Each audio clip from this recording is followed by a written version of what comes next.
right, guys. Hello. We are here with the first episode of the Cohhilition Book Club. I hope you guys are doing well. It has definitely been a thing to get all this going. This is the first time I've kind of done a show like this. I want to give a big thank you to our guests, Stephen Lumpkin and DJ Wheat. Before we begin, let's go ahead and let them introduce themselves. DJ, you want to start up, and then we'll go to Stephen? Sure. Hey everyone, my name is DJ Wheat. Been a streamer for a very long time. Currently work for Twitch as the head of creative development, and I love Stormlight very much. In fact, it's a meme in my channel every time I stream. That there's a timer that goes off that notes how long it took me to mention Stormlight or any of the books or Brandon Sanderson in some way. So, yeah, I just want to say thank you for having me. Love Stormlight. Very excited to chat about the way of Kings.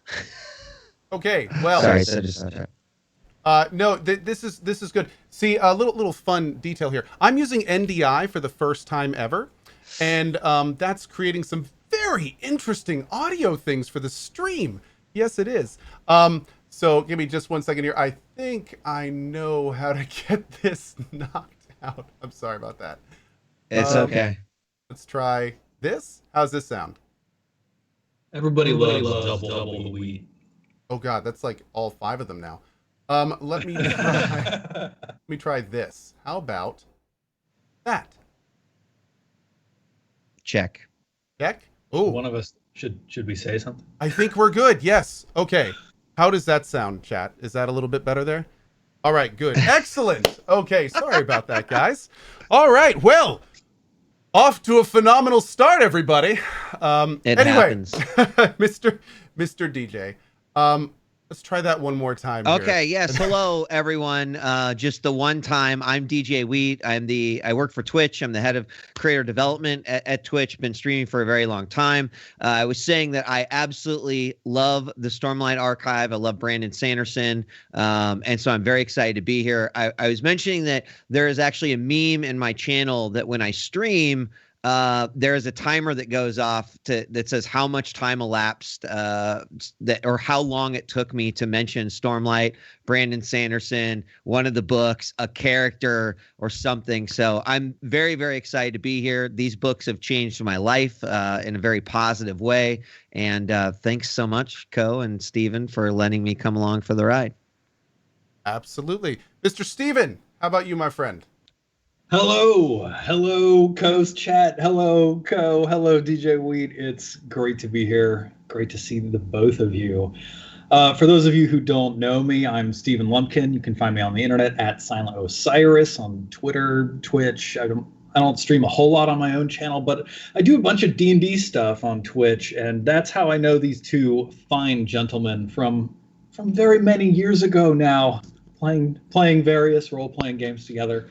Those of you who don't know me may also be interested to know that I'm a game designer with Guerrilla, working on Horizon Forbidden West, and I love all things fantasy and fiction and like entertainment media. So I'm super stoked to talk about the Stormlight archives because I had 2 really different takes on this book the 2 times that I read it, and I can't wait to tell you about how I feel about it. Oh my. Well, very good to hear. Well, to start off, just to give everyone an idea about how the show is going to work today, there's a couple things I want to point out. First of all 3 of us are currently knee-deep in the Stormlight archive. For those that may not know, and I want to make a couple things clear, there will be spoilers today. We'll be talking a lot about the Stormlight archives. So that is something. Be ready for that. And if you've not read the book or plan on reading them, you may want to catch a show on YouTube later. Second of all, as we are all reading through the Stormlight archives, we're going to do our absolute best to keep all information as contained as possible to the Way of Kings. There is a chance that there may be some that slip out here and there, as this is a very long, large series of books. I know I'm on Rhythm of War. I think DJ's already finished Rhythm of War. Steven, I think, is on Oathbringer right now. Yeah, book 3, Oathbringer, yeah. Yep. So we will do our best to keep everything contained, as I believe our next book for this series, barring everything going well today, as it hopefully will be, is going to be Words of Radiance, and we're going to work through Nice. the entire Stormlight Archive here. So, to begin here, and we can just go around the circle here. DJ, Wheat, what did you think about Way of Kings? How did it affect you when you finished that last page of the book? What were you feeling? So that's a super loaded question, Cohh. I'm going to try to answer it as best as I can. To be able to answer it, I have to give a little bit of context on my history in reading fantasy books, because growing up in high school, I went through this like crazy period of time where, that's when I started playing Dungeons and Dragons and Shadowrun and really started getting into fantasy. So, I started reading D&D books, and then I discovered like Dragonlance, and then went back and read, Lord of the Rings proper. And I think what happened during high school is that I got super burnt out on fantasy, and it felt like every fantasy book that I picked up was just kind of a strange but very similar variation of the last one that I read, right? And I kind of fell out of love of fantasy and then fell into love with like science fiction. So it had been ages since I had read a fantasy book, and I had a friend, some of you might know him actually, Hi-Rez Bart. He works for Hi-Rez, and he was like, "Wheat, I just read this book, and you have to read it. It is going to be amazing. You're going to love it." And so, I was like, tell me about it. And he gave me some tidbits, and we'll probably jump into some of the details, but he gave me a couple of things that really made me go, oh, wow, that sounds awesome. But when I read the book and I finished that last page, as you said, I think I put it down, and there was a mixture of sadness and elation and excitement, because I was sad the book had ended. And well, actually at the time I wasn't, because Words of Radiance had just come out. So I was like, all right, let's go. But I was just sad to say like, oh my gosh, like I can't believe what I just read through. I feel like I need to talk to someone about it. Like, was this book as amazing as I thought that it just was? And then, the excitement that, oh my gosh, I've found fantasy again, right? Brandon Sanderson has given me something back that I loved for so long and maybe felt like I kind of fell off of. So that's where I kind of was when I closed the book after reading that last page of The Way of Kings. Oh man, such a good answer. How about you, Stephen? What was your first read like? We can kind of split them since they were different there. So way back in the day when I was a young lad playing Dungeons and Dragons with DJ Wheat, he said, "Oh, I've been reading this really cool book. It's called The Way of Kings. You should definitely check it out." And I was like, all right, that sounds great. I love fantasy novels. I've read a ton of them. I picked it up. I started reading it. And I was like, this sucks. I remember that. I didn't have that strong a reaction, actually. I was just like, man, I'm not feeling it. Like like the world is so outrageously different than anything I know of. It's completely different from our world. Like, what are these spren? Like, why are they like fire spren and like hatred spren? And like nobody ever talks about them and like all sorts of stuff, right? But I finished it and I really loved the characters. I loved Shallan and Kaladin and Dalinar and like all of the interesting exploration into the backstory that Kaladin had been through, and like the twists and turns that happened over the book. They really touched me, like emotionally. Like I was like, no, how can you do that to like the characters when certain things happened? Or like, yes, I was really engaged. But just the world, I was like, man, I'm not here for it.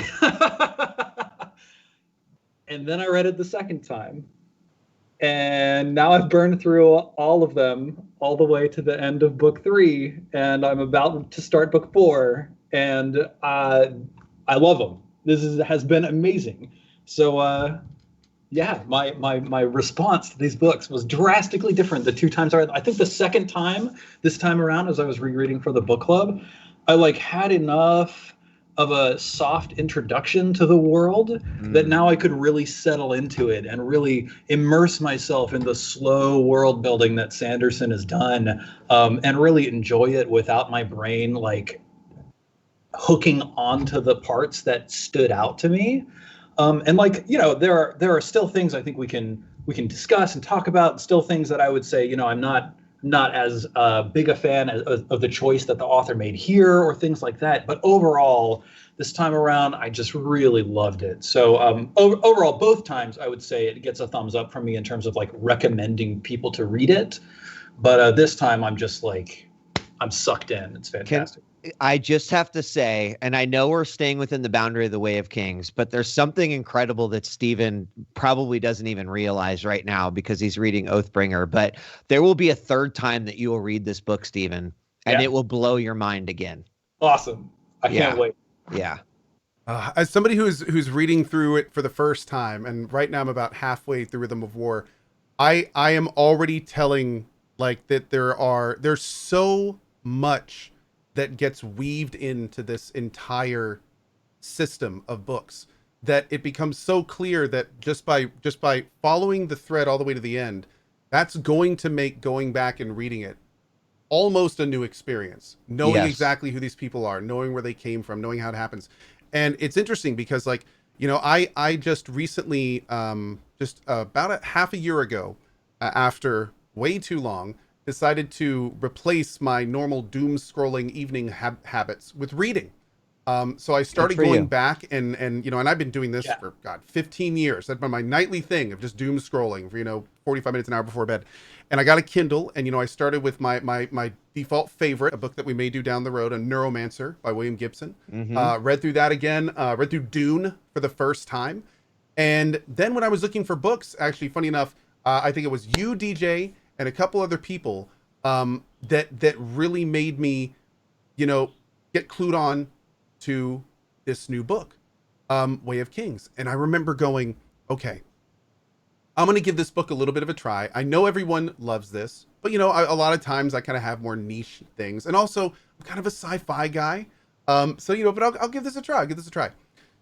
The first two scenes, first of all, the very first scene, which honestly, I am saving like a present under my Christmas tree to go back and read. Now that I'm through Rhythm of War, to go back and read every delicious word of the exact herald thing that happens. Because when I read that the first time, I had no clue what was happening. Yep. I'm just like, all these cool things that are happening, and they're slamming their swords in the ground, and there's fighting, and cool.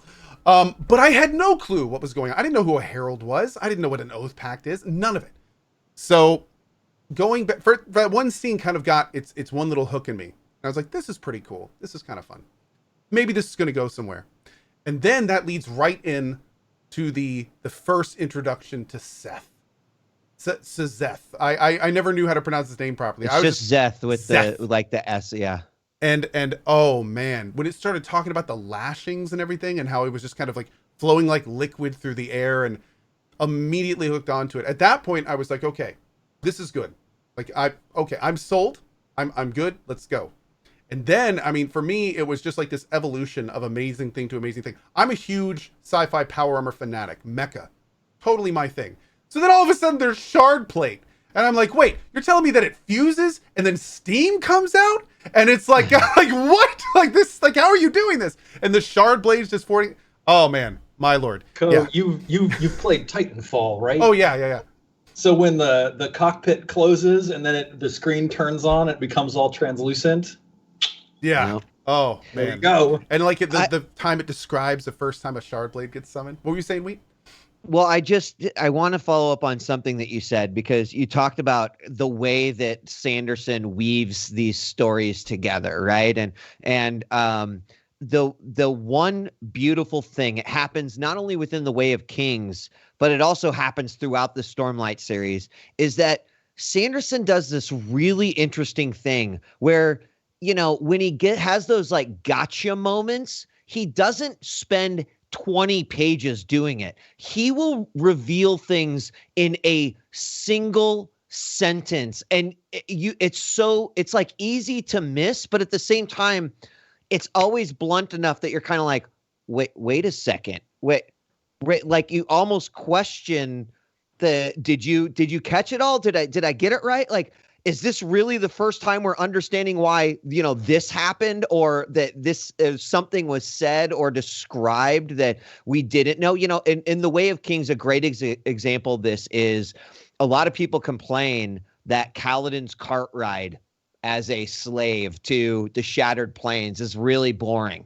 right? Like, what is it just going to be about a slave and a cart? And when you go back and you read it, or even if you're like swift enough to pick it up, there are so many moments where basically Kaladin is using Stormlight and you don't even know how Stormlight works yet. But the little tiny things with dun spheres, or the wind as he describes it, right? He's already kind of describing Syl, and he's already kind of describing the feeling of, I feel better and I don't know why. And there's so many little things like that are happening, and you kind of don't even realize it until you've started figuring out that world. And that's why the reread is even more incredible, Cohh. And so I'm excited, right? Because you read this through the first time and you're just sort of like, oh my gosh, like so much information. Yeah. When you complete it and then go back, it is a completely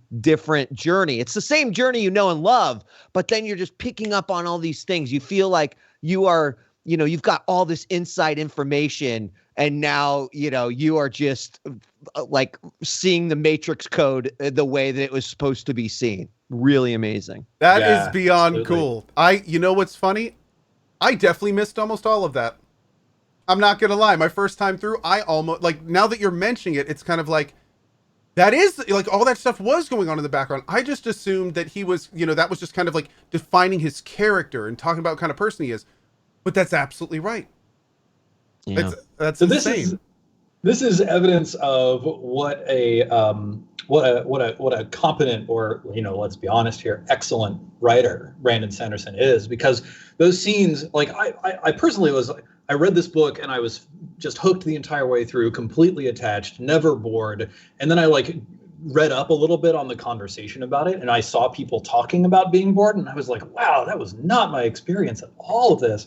But the fascinating thing about Sanderson is there's no scene that's only doing one thing.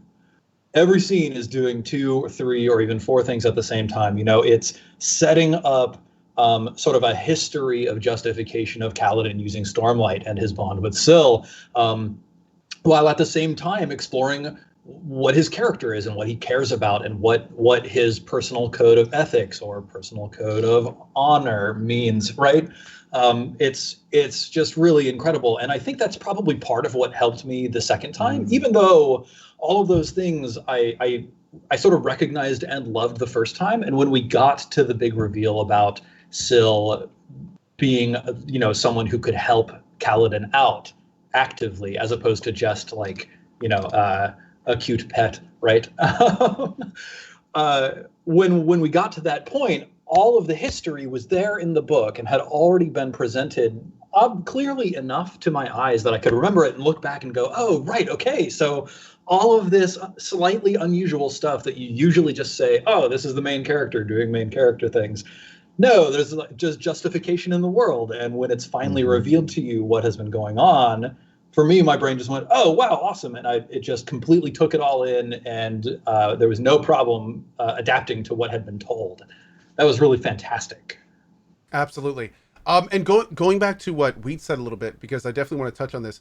I also definitely noticed that not only throughout the book, but really started to appreciate a lot of times how they didn't have those DBZ style power-ups coming up to the big reveals. Like, particularly a lot of times you wouldn't even realize you were in the process of getting a reveal until the hammer finally hits the anvil right at the end. It's one of the things, for instance, I love so much about Shallan when we're first getting to know her with Jasna. Like, we don't even realize her perspective, why she's doing any of this. And then all of a sudden she just kind of, gets to that point where she's like, oh, and by the way, I'm actually here to, take the Soulcaster for my family. And that all of a sudden this like entire door opens up that wasn't there before. And it's just like, wait, who is this person? Like, what is going on with mad.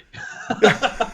So I saw someone in chat say that that Shallan's story, Shallan, I'm not entirely confident. Shallan, yeah, awesome. So I actually ended up Shallan's Googling story, this. There's Brandon Sanderson actually has a thing where he says the names of all the people. If you're ever curious, I can link it to you. Because I was calling it Kaladin for the longest time. Also, because I've been living in the Netherlands, mentally it's Jasna instead of Jasna. It is Jasna. It is. Oh, actually, hey, yeah. check it out. Yeah. Awesome. There you go. So Shallan, I really liked her as a character in The Way of Kings. And to be honest, like no future spoilers, but I still really love her character as like for the entire length of the series.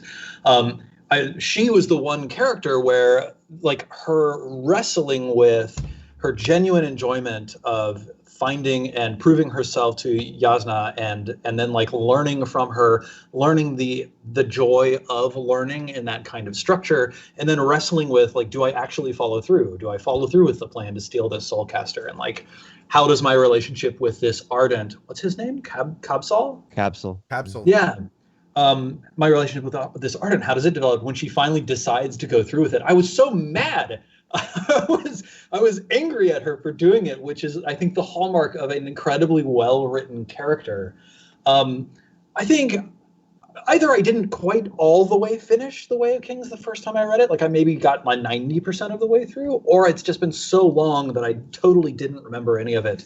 But I remember the first time around not fully understanding her perspective on why she did the final things that she did.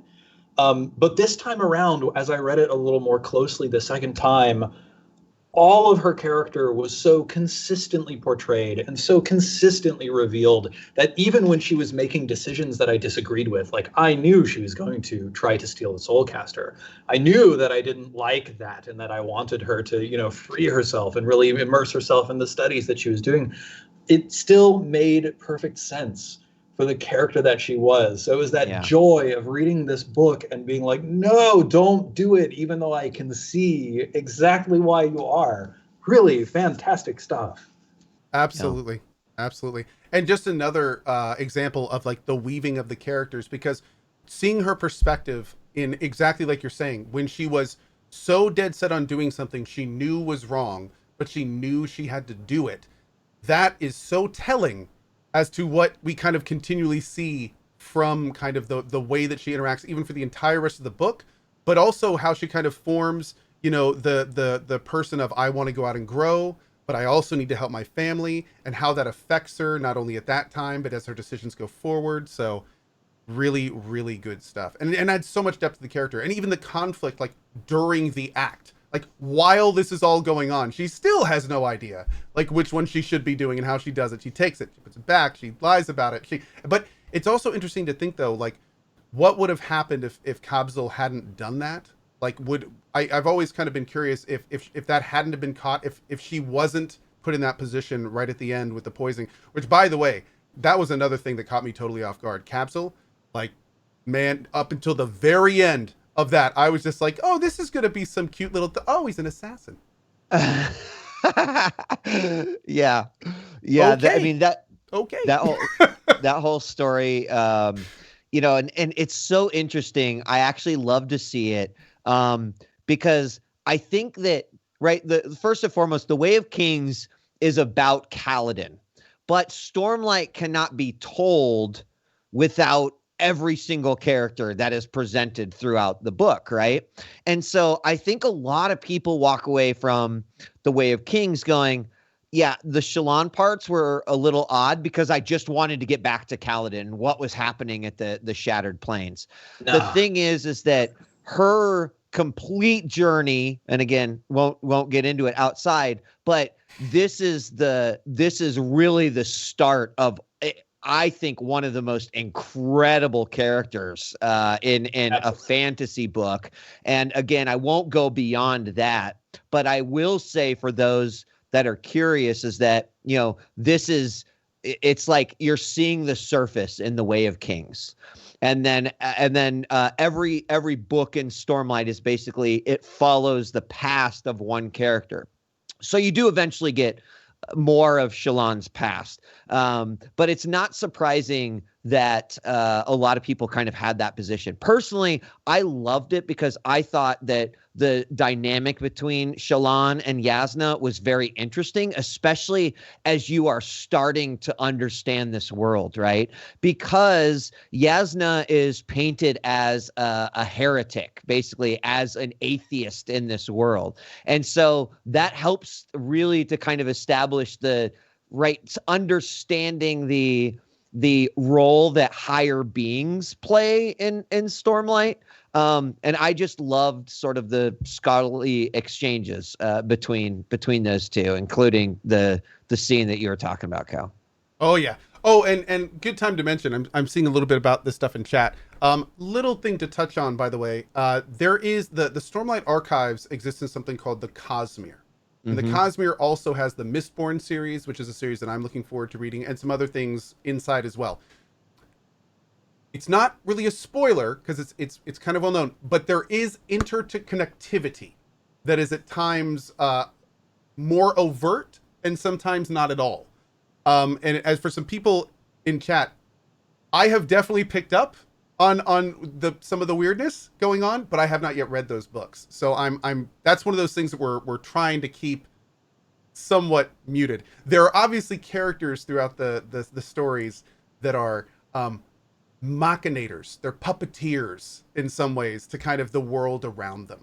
So and it becomes very kind of clear, like these guys are a different class. Like these, if everyone was in like their class, like these guys are a little bit different. So it's interesting stuff. But again, we're not going to talk too much about that on this particular show.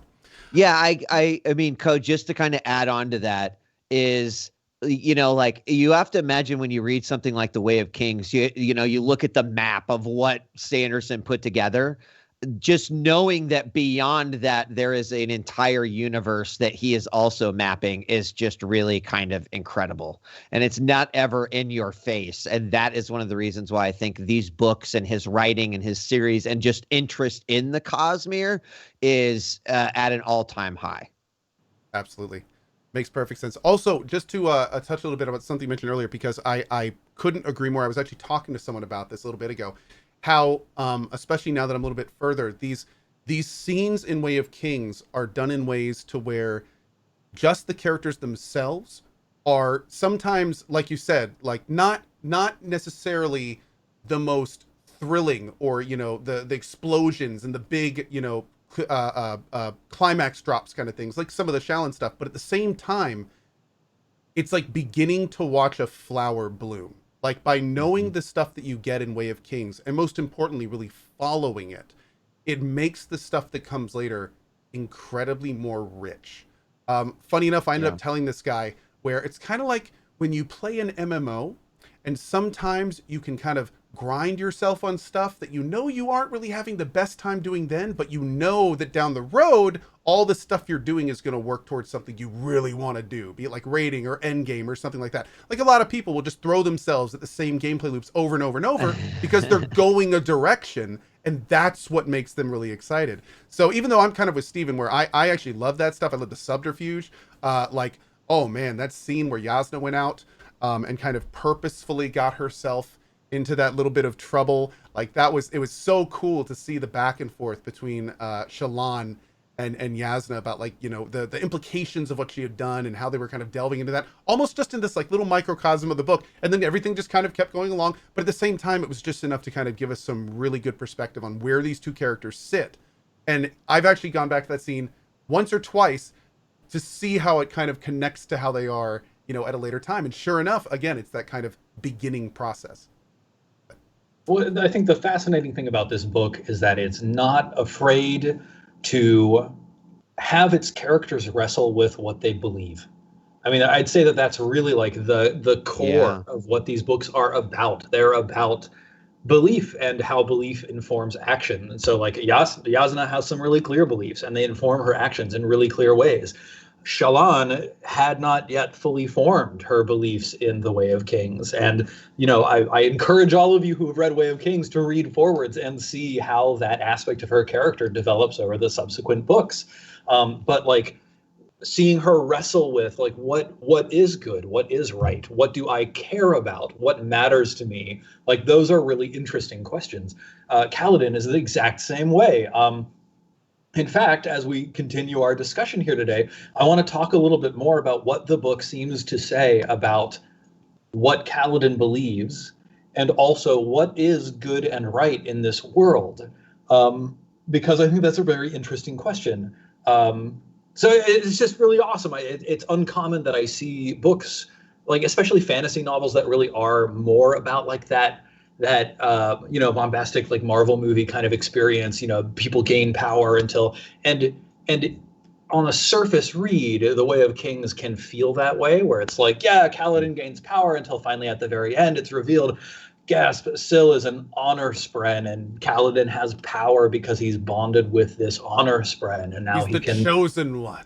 Right, yeah, he can pull in Stormlight, and there's this big heroic ending, and then book 2 starts, and it's like, but where do we go from there? Where do you go with the hero once they've attained their heroism? And it's very interesting to see what Sanderson does in that space. So yeah, I had a question I wanted to pose for the book club here today. Yes. As the two of you were reading this book, and maybe Cohh, since you just read it for the first time more recently, you might have a little more to say on this. Was there anything you didn't like? I know that DJ Wheat, of course, you love these novels, but is there anything that stood out? Or like, on rereading it, you're just kind of like, I'm just not sure about this. Or, I love this because I love this book, but I can see that it might have been improved if blank. What do you two think? Cohh, Wheat, talk to me. That's a great question.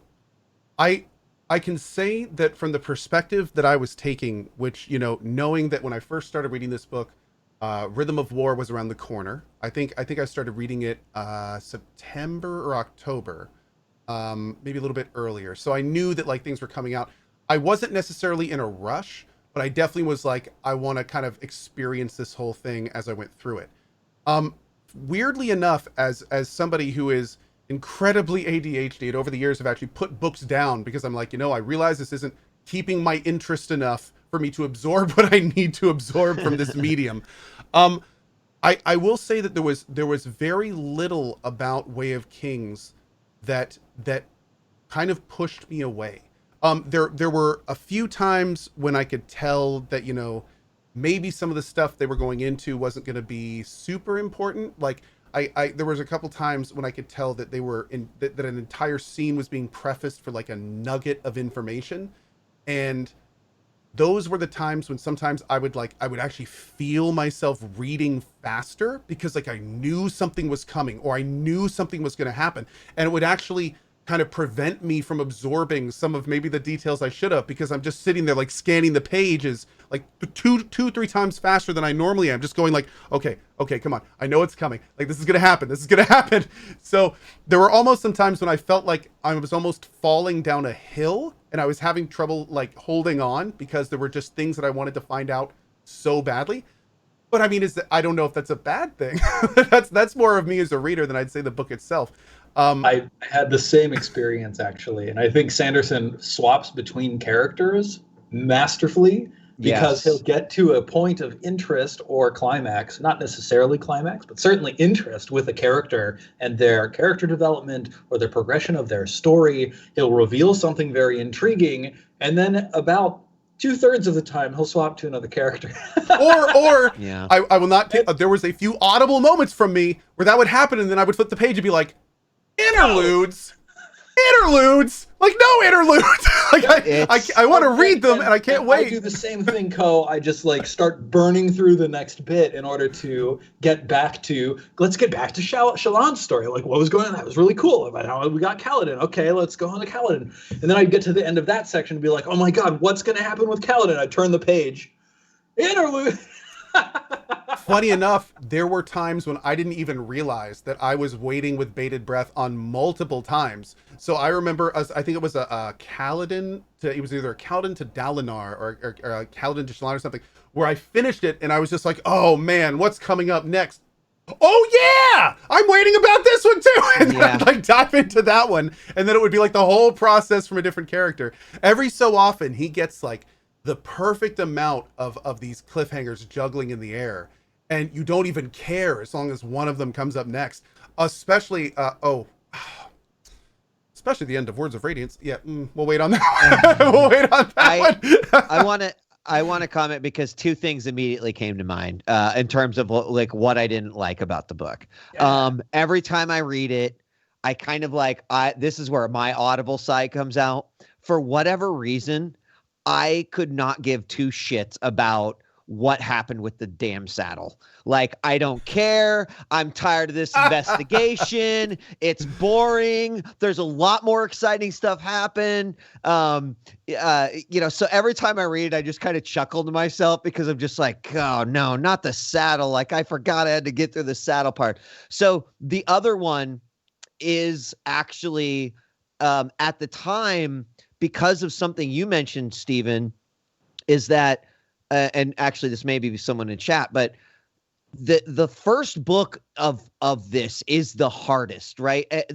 Stephen, you mentioned this world that's so foreign, and they Sanderson doesn't write to hold your hand. Sanderson writes assuming that you have some idea, but he writes so magically in a way that he will help you understand without basically being, game FAQs or like a wiki or something.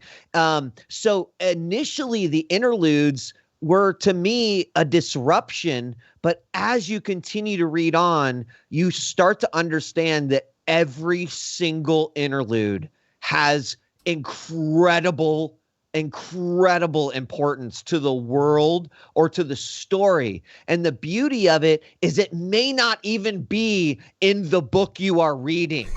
There is specifically an interlude chapter in The Way of Kings about measuring spren.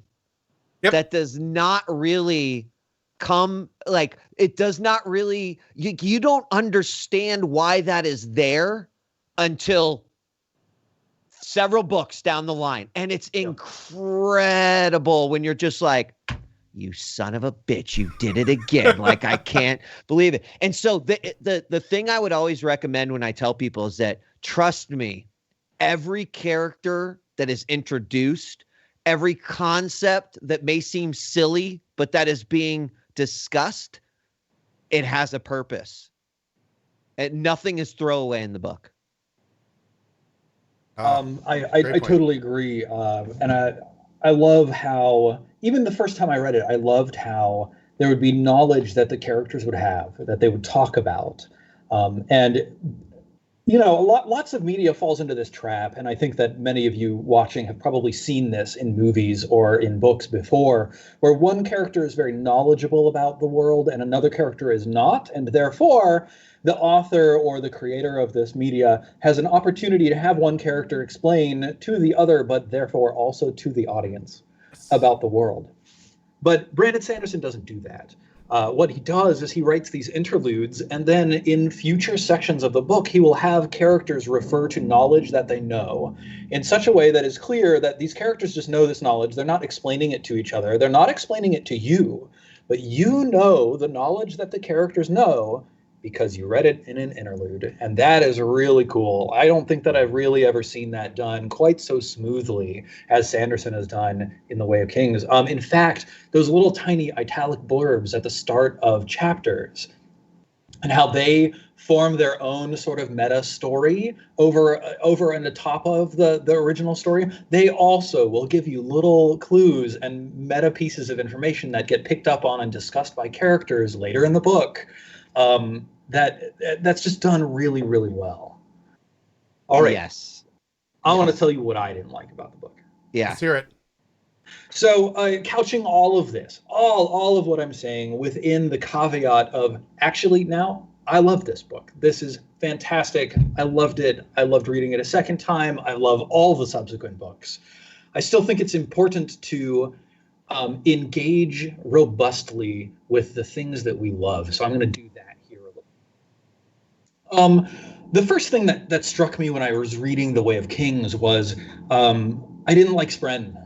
And I didn't like them because it was like, oh, like, what is this? There's like a fire spren and a rain spren, but also a fear spren and a hunger spren. This doesn't make any sense. Like, what are these things? Why on earth would they be like that?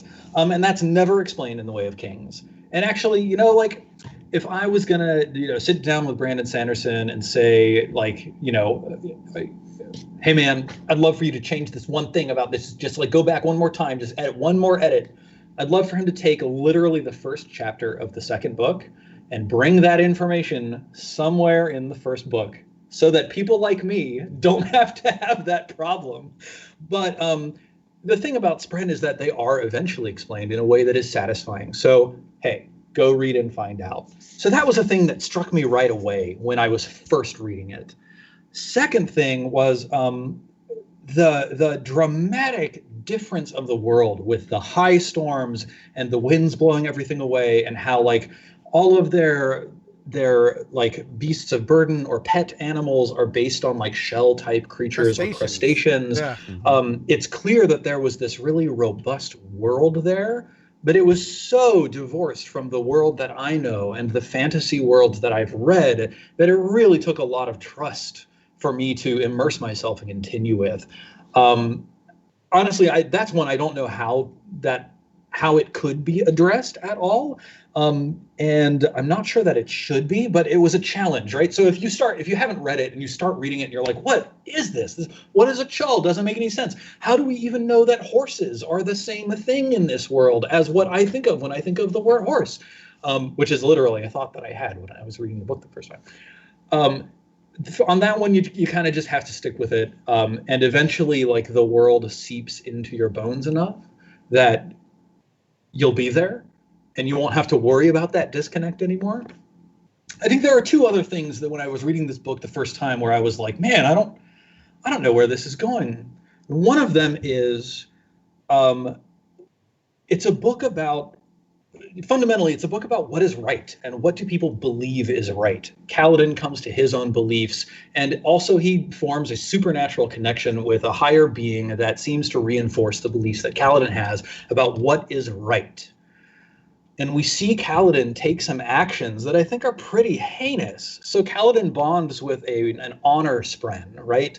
Who is a literal embodiment of honor, and you know, we could conceptualize that as justice, or you know, a couple of other connected concepts. But really, you know, honor is a thing that exists in a physical form in this world. And one of the things that is true about this world is that they're fighting the Parshendi out on the Shattered Plains, this other race, other species, I'm not entirely certain which, within the confines of the Way of Kings. And they are really picky about their dead. Culturally, they don't like their dead being touched. They don't like their dead being moved. And one of the stratagems that Kaladin employs in order to survive is he takes the corpses of these Parshendi, he cuts them apart, he takes out their bones, he takes the carapaces that they grow armor. He takes their carapaces and straps them onto his armor in order to enrage the enemy. And the book, through the fictional world that it's developed, says, hey, this is all okay because Kaladin has bonded an honor spren. This must be an honorable act. Even though I think that's just really interesting. Desecration.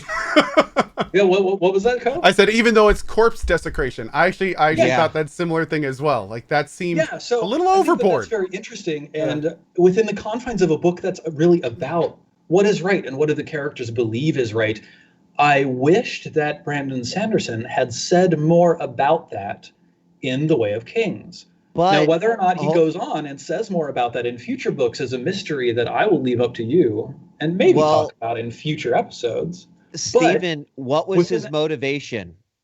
What was Kaladin's motivation to do that? Well, I think he was most motivated to protect his people. Exactly. Exactly. And yeah. Yeah, so that's really interesting. And also, it's interesting that is what honor is in this world, but like that's not what you and I think of. I think when we think of honor, so I just think like I don't have a clear answer for this, right? But that was a thing that I noticed that I would put a pin in for anybody who's reading the book, and just like pay attention to that. Pay attention to what this book is talking about when it talks about correct behavior and honor and goodness and things like that, because I think another thing that I felt was like, oh, we have a very specific perspective in this book. The perspective is from the Alethi perspective, but like also it's easy to look at them and say this is not a good society, even though they're the protagonists. But the book doesn't really wrestle with that because it trusts you to like recognize that and read with it. So I know that I'm pontificating, but this brings me to the second thing that That's I noticed. the point of the show, Stephen. Times. Please continue. This brings me into the second thing that I noticed both times I read the book, which is the way that the Parshendi are presented. And I was like, wait, what happens to the Way of Kings? Did it happen in the Way of dude, Kings? I'm sitting here scanning like the cliff notes, So the Parshendi are presented as like a tribal society living out on the edge of civilization. They have black and red marbled skin. Within Alethi society, there are sort of Parshendi, or like Parshendi relatives called Parshmen, who are a slave class, who are all, incredibly dumb, or like have no personal willpower or foresight. And because I was reading this book from the perspective of the Alethi and recognizing that Alethi society is not a good society, and it was setting up that the Parshendi are these like they're sort of presented within Alethi society as like the classic fantasy villains. These people are bad. We want to kill them all. They're the uncomplicated, unproblematic bad guys. And I was like, what does it say that this book is presenting this black-skinned tribal people as the uncomplicated bad guys? And I found myself wishing within the Way of Kings that we saw more about Parshendi society, or like we saw more about who these people were and what they cared about. And this is another part that, as I read forwards, grew more complex. My understanding of this grew more complex and more interesting. But I will say that at this point in my read, I wish Brandon Sanderson spent more time wrestling with that aspect of the world that he's built and revealing more of it to us. Because by now I've read enough that I trust Sanderson to be going somewhere interesting with it, but he's taking his sweet time. RAFO. So those are the two Steven. big things that I was RAFO. Yeah. Read and find out. Yeah, I think honestly that ties in almost directly to what we said earlier about kind of the 4D chess that Sanderson plays across all of the books. It's must be interesting for him when he has these long lines that he knows he's going to develop over multiple sessions.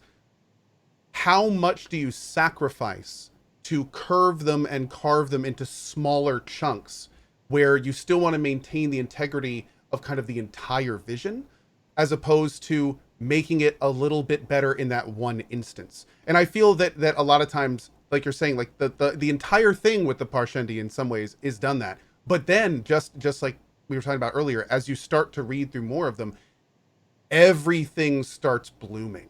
And all of a sudden you go back and you're just like, oh, okay. So that's like that. This is how, but I'm with you. In fact, I was a little weirded out by some of that at the beginning, because I didn't quite in my mind, I was having some trouble picturing what a Parshendi was and how it fit into their society.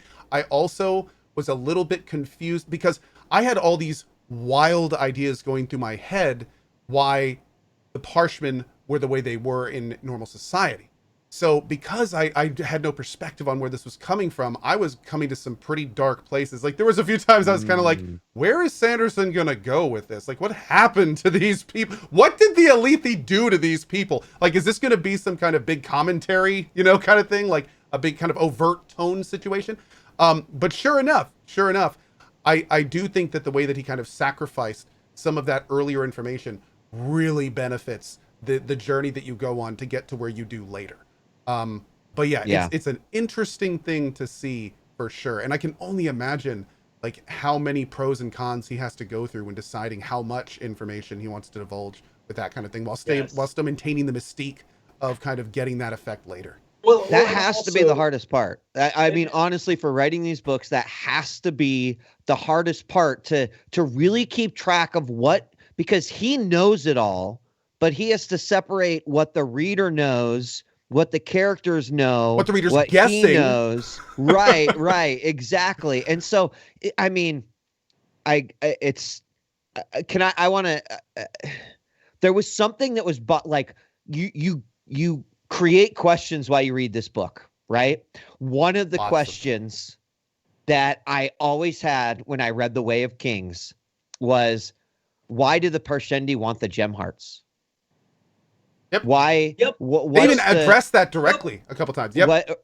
Right. And again, like, read and find out. But it's incredible to me, just again, how the information that he is constantly juggling. And he's even said, if you go back and watch some of the videos with Brandon that he will often do, where he's just kind of chatting, he talks about there have been a few times where, you know, he's almost slipped some things up, or he's almost like said something that he knew that we didn't know, but then other characters knew at the time. And it's absolutely incredible. I would love to be able to peel back Brandon's head and look in his brain and see the connections and well, not until the series is over, but you know.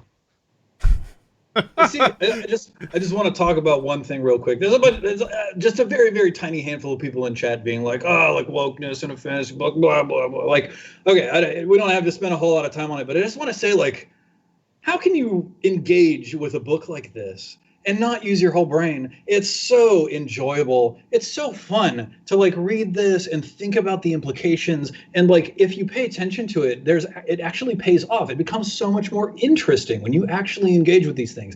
It's a book about what's right and wrong. Like, what is this book saying about what is right and wrong within the confines of this world? How can you read that and not think about what's right and wrong within the confines of our world? Like, it's good to think about these things when you're engaging with media. Have fun. It's fine. It's not like a bad thing, or you know, like, I'm not shitting on the book for this. Just like, use your brain. It's good. Could not agree more. This book deals with social caste inequality, directly slavery. It deals with like equality via the caste system. Like, there are so many different things that exist right in our world that this book deals with. But again, it very much kind of in its own way. Just like, here it is. This is how it is. It doesn't tell you how to feel. It's not telling you what's right and wrong. Like, it actually just presents it and kind of lets you do it, while at the same time relying on the reader to use your brain to figure out your own, you know, how to interpret the journey as it's presented in front of you. So, you know, I might have missed some of that, but at the same time, yeah, I mean, that's some of the fun of this book, is kind of looking at all these things and going, could this be a commentary? Is this a direct thing? Is this something that is more, you know, like, is this a direct commentary? Is this an overt commentary? Is this like a societal commentary? Like, what is this exactly? And no, it's great to look into that kind of stuff. Completely agree. Yeah, completely agree. Also, I just like kind of off the, you know, off the path a little bit, but I had an amazing Stormlight moment while we were having the show, you guys, because the chat is talking a little bit, you know, outside of some of the boundaries, but there is actually a comic series that is a part of the Cosmere. It's called White Sands, all written by Sanderson. I think it's like 3 or 4 volumes. And again, not with, but like something that I read just like clicked because someone mentioned White Sands, and I'm just sort of having this like holy shit moment. But really, really amazing. So everyone's read The Way of Kings, right? I don't think this is a spoiler, but The Way of Kings itself is a book, right? Like, it obviously it is a book in our world, but The Way of Kings, as everyone then finds out, is a book written by Noadon, right? And you know, one thing that is interesting, again, I don't think that it is, but every single title of a Stormlight book is based off of a book within the Stormlight universe. That's sort of like one of the things you learn in The Way of Kings, but then becomes really, really sort of super exciting to learn how the book then plays into the story that you're reading as well. And so when that was kind of like revealed and actually pretty early on in The Way of Kings, but that to me was, like that's, does it get any more meta than that? Like the book I'm reading, The Way of Kings, is actually a book within this universe. It's not the same book, but it is, it has significance. I want to read those books, and like some of the books have snippets from the in-universe books in them, and they're super interesting. Just really, really like engaging and make me want to know more about the fuller fiction of the fictional book. Right. Yeah. Yep. Yeah. No, that was so those the whole tie-in to the Way of Kings book, and also kind of moving the conversation a little bit to Dalinar and like the whole crazy issue about him having the visions and him like not even knowing what's going on at first, to then embracing them, to then going into them, to the kind of figuring out that whole premise. But those were actually some of my favorite parts of the book, when he kind of nailed himself to the codes, and then kind of that led him into this situation, receiving visions, and then that kind of like flowed out from there. But I kind of wanted to ask you guys about that. How did you feel about the progression with Dalinar? Like where it started, where it went. What were your initial thoughts when that started happening to him? And how did you think like the world adjusted to that? I mean, I'll start. First, let me just say that Dalinar is hands down one of my favorite characters in the series. When I mentioned that this book has changed my life, most of those sort of like, oh my God moments come from things that Dalinar says. And it's so very interesting, Dalinar's journey that starts, albeit a little slow, in The Way of Kings, but really kind of, again, using your word, Cohh, blossoms a lot. But specifically for The Way of Kings, what I thought was most interesting about Dalinar's character was that it was that he was always in direct conflict with Kaladin's belief, right? All light eyes are shitheads. They're all bad. They're, none of them are good. And then this sort of like, damn it, maybe there is a good light eyes, like maybe, and just the struggle with that, because on the other end, during The Way of Kings, you've got Dalinar sort of struggling with like, is this the right way? Am I right? It's so interesting. It goes a lot back to the point that Stephen was making, is that like, right, honor and interpretation of good and evil is it's so much up. It's in the eye of the beholder. And there was like this double conundrum happening with Kaladin, who hates light eyes, going like, man, maybe there is someone good out there, and Syl even trying to be like, come on, Kaladin, like there's got to be like one good light eyes out there. And then Dalinar not only struggling with like what was happening and the way that he was seeing the Venture Pact and what was happening on the Shattered Plains, and him going through his own discovery, like those happening in parallel was so amazing. But I think that Dalinar's character truly gets defined at the end of The Way of Kings, right? When he is left on the plateau to die by Sadeas, and I thought the action was over, man. Like when at the end of that book, I was like, awesome, Kaladin Bridge 4, save them all. But they get back to the camp, and Dalinar like truly shows his colors, right? He proves to Kaladin, without ever having been asked to be proven that there is such thing as honor, and that he is at the highest echelon, and the exact opposite. Like he destroyed Kaladin's beliefs about light eyes in his act of essentially taking command of Bridge 4. That betrayal on the plateau, it made me so mad. It made me so God, mad. yes. Oof. So I love Dalinar, really fantastic character, but I think he's actually a really easy character to like, because he's like, strong guy, authoritative, also tries to do right by the people around him. Like he's generally, especially in The Way of Kings, he's a very comfortable character. And that's great. And for me, I was like, look, Kaladin's eventually going to realize Dalinar is a good guy. Like, this is obvious, because Dalinar is a good guy and Kaladin is the main character, and he's not going to make that mistake. Whatever. The thing that nailed it for me was when Kaladin comes around on Adolin.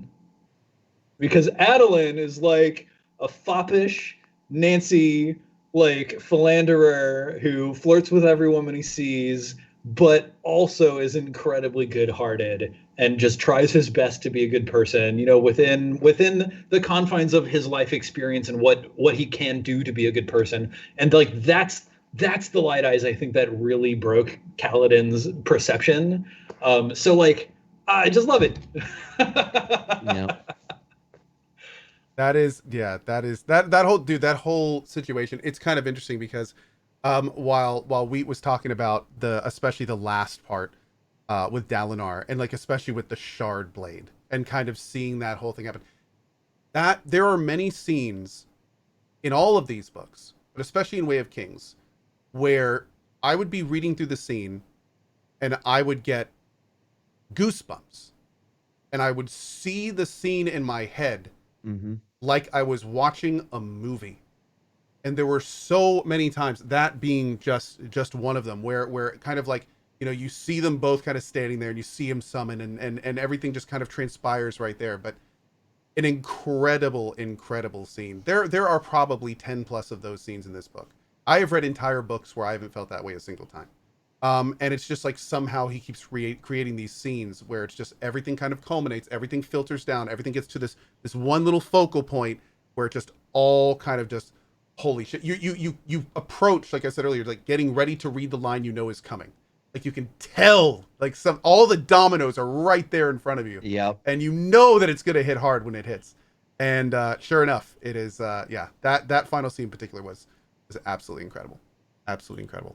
Cohh, The Way of Kings was the first time that I've ever read a book and got up from my seat. Like what was and it is the betrayal on the Shattered Plains, right? Like that moment when suddenly, Kaladin is kind of like over 9,000. This is the anime moment where it's just like, I remember just being so excited about what I was reading that I like got up and I was pacing around as I'm like reading this book. Like that's how much energy this book was generating in my mind and in my body. And you're right. Like it goes way beyond The Way of Kings. Like I can, when the time comes, like being able to name those exact moments in every single one of the books. And someone mentioned the Sanderlanche.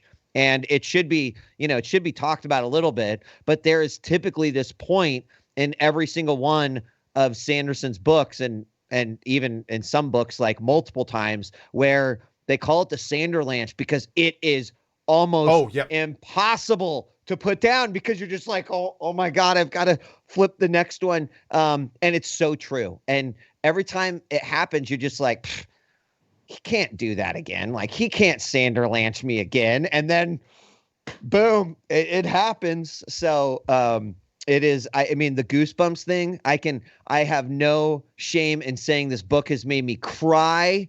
This book has given me goosebumps. This book has gotten me out of my seat. This book has made me look at my life and say, you know what? That like, this is such a profound quote. It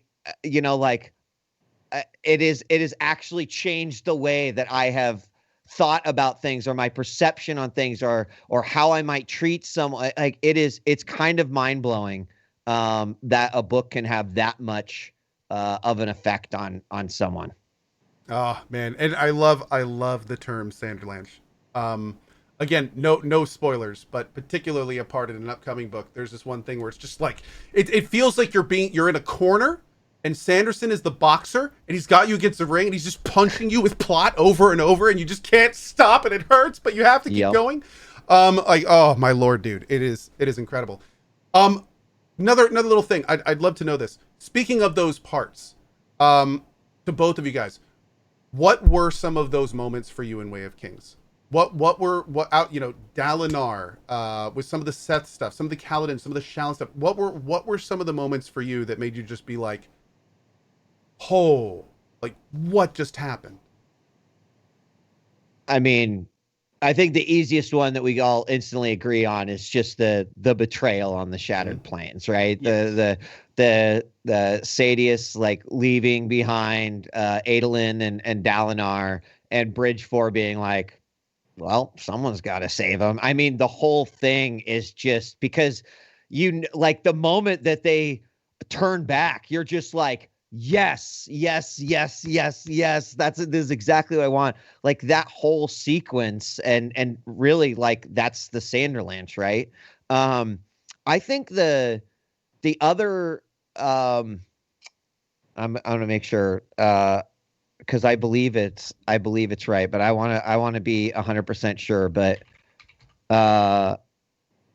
I think it's basically, yes. Okay. It's the part where Shallan is seeing the cryptics, and she's like running down the hallway, and then she's like drawing furiously to see what she saw. And it's like, it was such a cool, because I could imagine, you mentioned like seeing that as a movie, Cohh, and it's the same kind of thing. Like you could see that suspenseful moment of a movie where it's like you're looking up down the dark hallway, you see nothing, and then you scribble something down. It's like, oh my God, there is something there. And then like that whole thing, I really loved that whole sequence with Shallan and the cryptics. I thought that was amazing. Fantastic. What about you, Steven? Do you have any that really stuck with you outside of all the like take your pick, right? Honestly, nothing stands out more than other parts of it. I loved seeing all of the times with Kaladin with his family in the past, and like the huge betrayal of what was his name? Was it Amaram? Amaram. What? The head of the town. Roshar. Yeah, Roshar. Yeah, like just gut wrenching. Roshar's the name of the place. I thought it was Roshan. The light eyes that yes. Yeah, I know exactly who you're talking about. Oh, it is Roshan. Yeah. Rashon. Yeah. Yes. Thank you, chat. Bright Lord Rashon. There we go. Yeah. That really stuck with me. Like really vivid writing and vivid characterization, vivid like emotions. Someone in chat mentioned the scene in the high storm when Kaladin, survives being strung up in the high storm was fantastic. I was like reading the second time, like waiting for that moment to happen again. I think for me, it all boils down to the realization that Syl isn't a wind spren, she's an honor spren.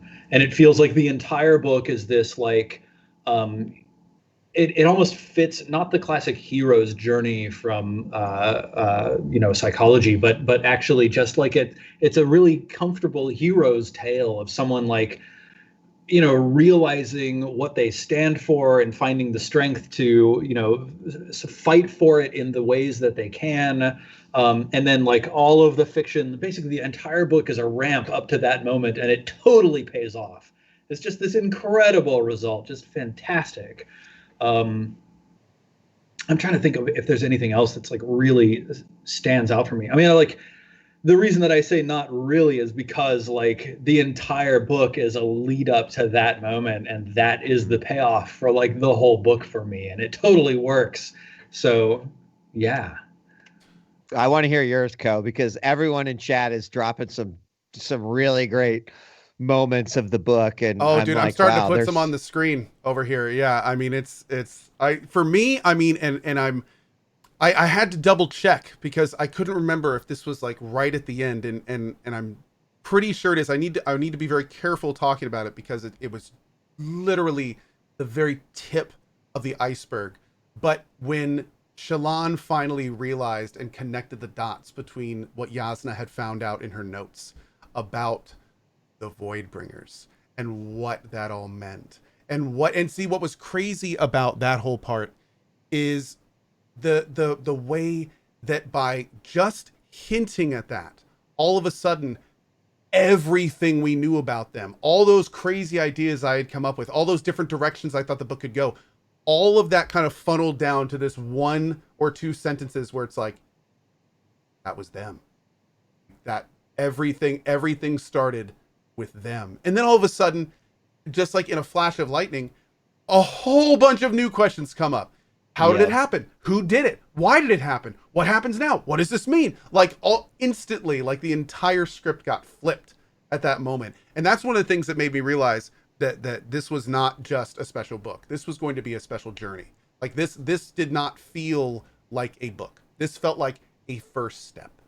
And that's when I was like, okay, I need to read every single, like everything needs to be absorbed in this, because this is clearly, like I said earlier, this is some 4D stuff going on here. This is not going to be, it's not going to take the book is basically like looking into the top of like a pool and not even realizing what's under the surface yet. Yeah. Just incredible. But yeah, by the way, a lot of great stuff in chat during this. I've been trying to keep up. You guys, I just absolutely love all this. Oh yeah, here's a great question from chat, from Juvu. Can we talk a little about the honor chasm and the implications it has for how to write suicide in fiction and be respectful? Actually write it in a way that helps readers. That scene was powerful. Yeah, I mean, there's something that should be said about Sanderson, is that he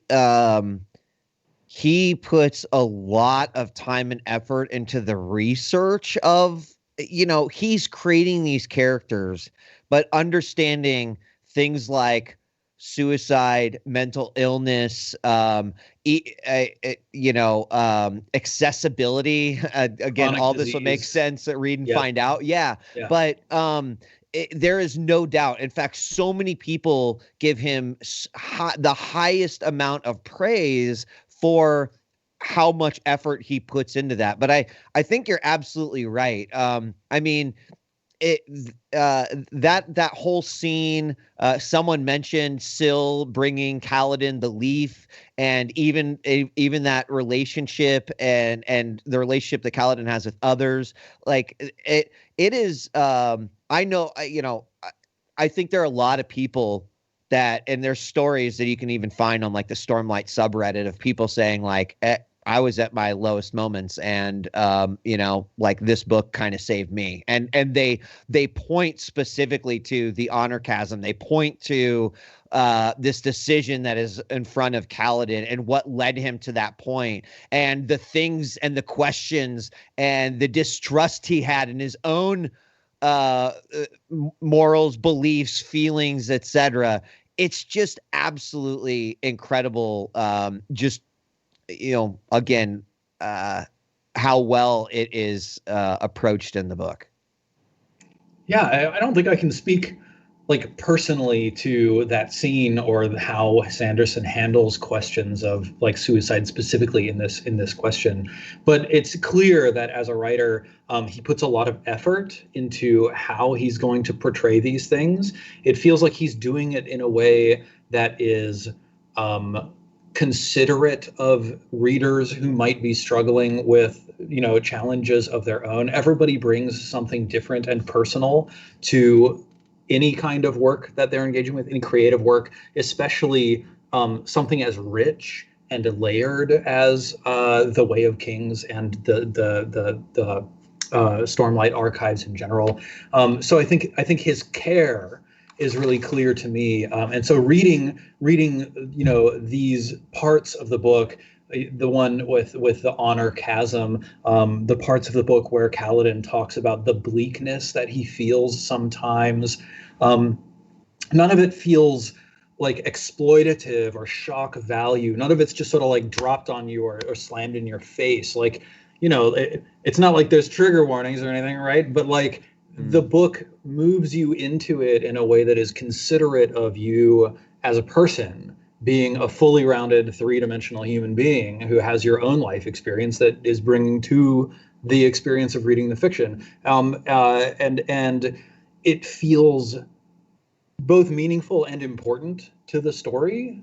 And I think one of the things that people talk about when they talk about the Stormlight Archives is the world building that Sanderson has done. He has clearly put so much time into thinking about the world, and it shows in his consideration for how this fictional world deals with real world challenges. I wonder how I can ask this in a way that doesn't spoil it if I'm thinking about future books. Does another important Light Eyes gain his shard plate in The Way of Kings? I'm thinking through this perspective of how disability and chronic disease is portrayed. Anyway, there are a couple of I don't think times so. that Brandon Sanderson deals with real world problems or real world challenges that people struggle with in their lives. And while I don't personally engage with those from a perspective of personal knowledge, reading them, I think, just feels really respectful to me. But I would be very interested to see what other people have to say about this. And it's very interesting, to hear you talk about other people speaking about their personal circumstances and the way that they approach this book. Yeah. For sure. Man, here I was during this and I was just like, yeah, I'll just cherry pick some questions from chat. And then chat has way too many good questions. There's a very nice community around these books, that's for sure. But don't hold back, chat. Yeah, I know, right? Here's a quick one for you. So with the different ways that Sanderson kind of covers so many different perspectives in Bridge 4, were there any of the characters in that group that really stood out to you? And why did they? I think one of the incredible things about Bridge 4 is that damn near every single one of them are likable. I mean, the easy picks for me are like Lopin and Rock. Yes. However, probably the most sort of interesting one to me is Sigzil. And the reason why is especially because what's that? I said especially at the beginning. Right. Is also because Sigzil has a relationship with I want to make sure I don't spoil. I'm pretty sure. Yes. Okay. So Sigzil's revealed to be a world singer, right? Mm-hmm. And so Wit and Sigzil know one another. And I just I love the whole idea of I'm just I go around and I go to different places and I tell stories, and because that obviously is what you see from Wit in The Way of Kings, the way that plays out, but it's probably also exciting because I want to see what happens with that character. Someone in chat asked earlier, what do you think about Wit? And chat, yes. I just want to say, the smart court jester who makes fun of everyone, but also is more than they seem, is my favorite fantasy character trope ever. If any of you have read the Live Ship series by Robin Hobb, there is another similar character. Fantastic series, by the way. The first 9 books are incredible. I haven't read the subsequent books, but God, what was the name of that character? Maybe chat can remind me. Fool, yeah, the Fool from Robin Hobb series, just fantastic. And as soon as I met Wit, I was oh, this is my favorite character type. I can't wait to see more, and it does not disappoint. So fun. Man, Wit is probably one of my favorite characters in the entire series, but it's just because whenever you encounter Wit, the first thing especially in Way of Kings, is okay, Wit is going to present me with a puzzle. He's going to say something that is going to have an incredibly meaningful impact, most likely, but in no way is it going to be direct to what it actually is. And it's it's this crazy, it's anytime he gets into a scene, it's just kind of okay, it's puzzle time with Wit. All right, let's read the whole sequence, probably a couple times, and see how we can figure out what the hell he's talking about pertaining to some crazy event that probably, if we knew what he was talking about, would be a crazy big revelation. That and the fantastic insults, which also were pretty great. I can but see my D&D players encountering a character that I'm trying to base off of someone like Wit and just like grabbing him by the shoulders and shaking him and be like, just tell me what the fuck is going on. exactly. And funny enough, I felt that exact same way a couple times when it was kind of like it was a tip of the tongue situation when it's like I think I know what he's talking about. Like maybe this is a big revelation, or maybe I'm totally off base. But man, yeah, I also like particularly the relationships he kind of develops with everyone, where whenever I kind of needed a fallback into kind of getting an inside perspective on a character, I would always kind of be like, I wonder what Wit thinks of him. Like, what does Wit think of this guy? Because it seems so much like, even though he could kind of be so, he could obfuscate so much what he was trying to say and what he was trying to do a lot of times, the emotions that he would be presenting were always very genuine in a lot of ways. So it kind of it was a little glimpse into how some of these characters really would be acting or really were. But yeah, all of his stories were so much fun and definitely tied in so well to the story. But what did you guys think about Wit? Like in terms of how he was presented and what he talked about? I'm going to just pass on this because it's really hard to talk robustly about Wit. It's hard to talk robustly about Wit, right? Yes. But everything that you just said, Cohh, I just had a huge grin on my face because I'm going through, or I just went through a puzzle with Wit, and it was phenomenal and fantastic. And I think he is an amazing character that is just always popping up at the right times. Well said. Especially his scene at the very end. Just the way how the casual air of that final scene was such a great way to kind of bring everything to a close, and not just like this giant explosion, but more of a storyteller, just kind of like, here we are, like here the chess pieces are on the board. You know, we see this thing happening. We see this man stumble in. We have no clue who he is. We have no idea what's really going on.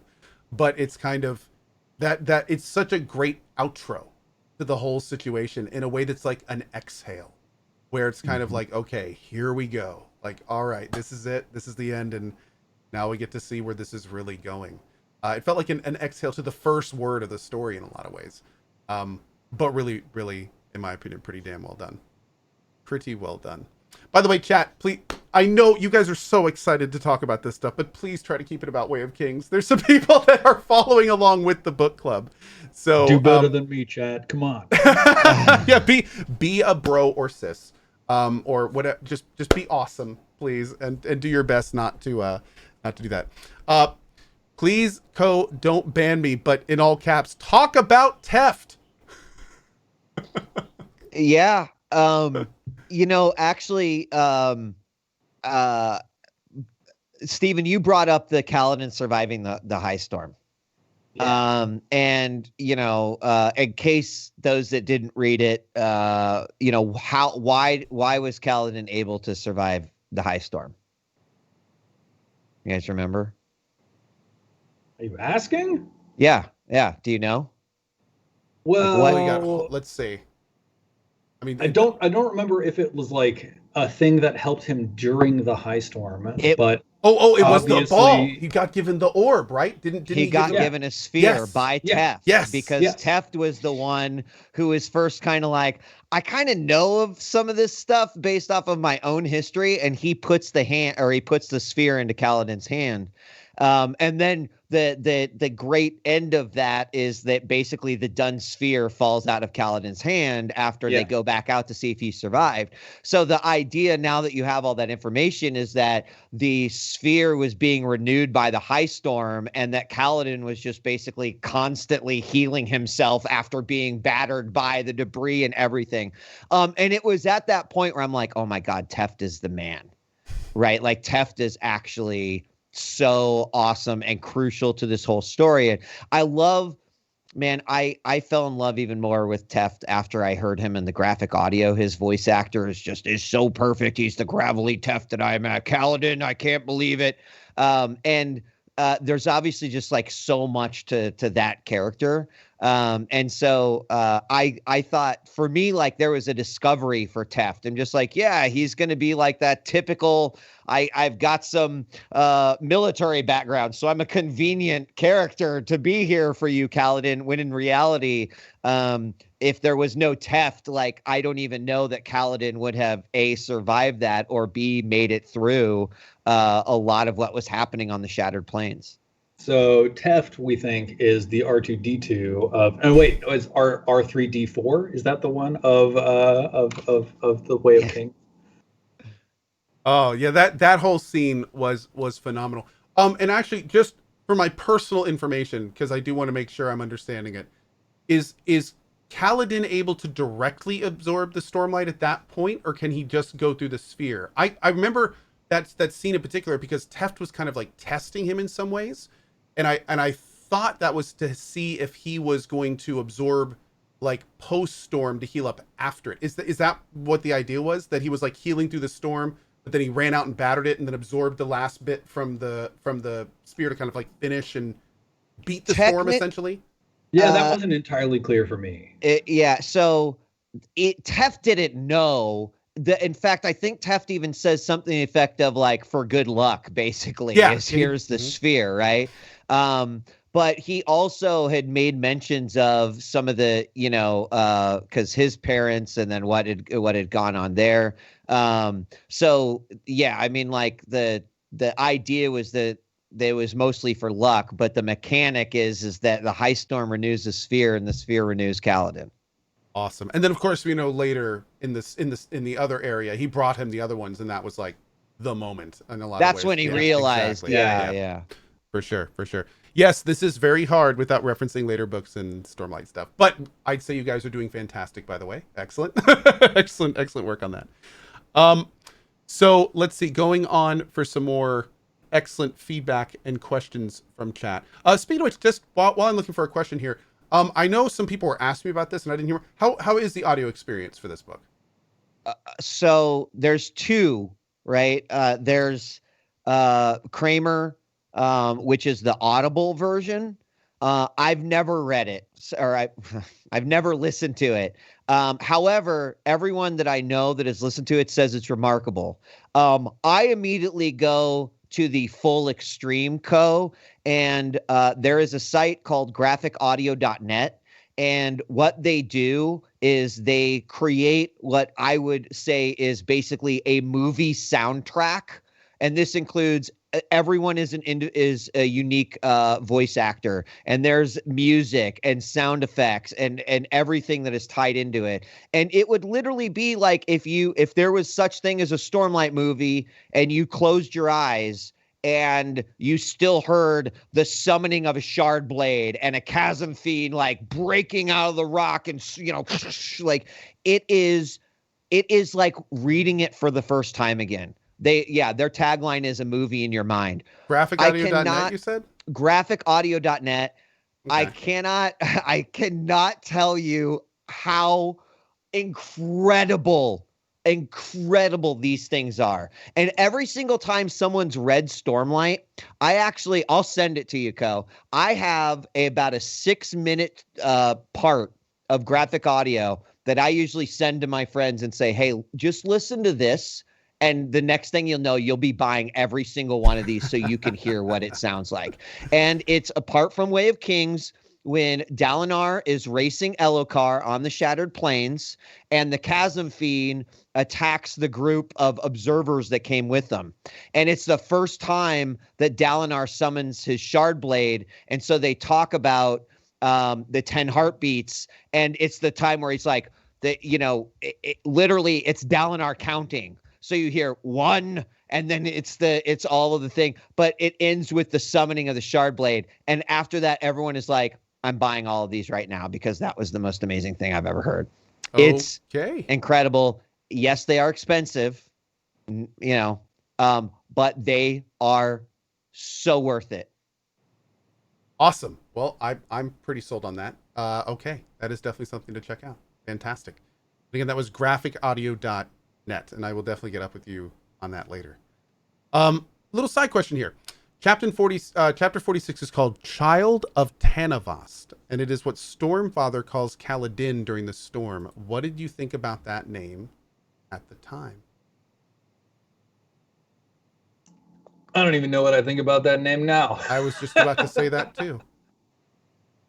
I'm wondering.